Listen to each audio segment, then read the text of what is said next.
Well, the truck's a 1958 Chevy Apache. The truck, of course, is a dually. We wanted to be different with the dually. We widened the bed 21 inches. The roof's been chopped 2 inches. The front fenders have been widened 1.25 inches on each side. Of course, put the radiator in the back, fuel tank. It's all Ride-Tech suspension. The motors are blown 540 injected.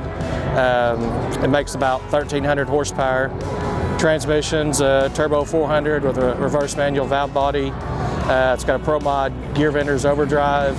The inside of the truck is JL C7 audio on the inside. We did some artwork. Mick and some other guys did some artwork on the inside. Truck's a lot of fun to drive. The bad thing about the paint on the outside is semi-gloss, so you can't buff it. You got to repaint it. Lots of parts of the truck we've painted 4 times just in the process of building the truck. The metallic on the frame, but it's a lot of fun to drive.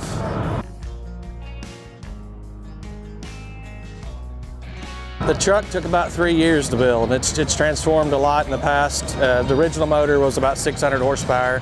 This is where we knew we were going to end up. Just getting there and making modifications to the rear end. The transmission, of course, like I said, just fine-tuning everything to get it to where we're at today.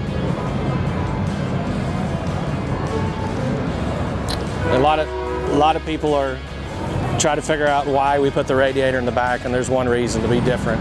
We want the truck to be different than any other truck that you see out here.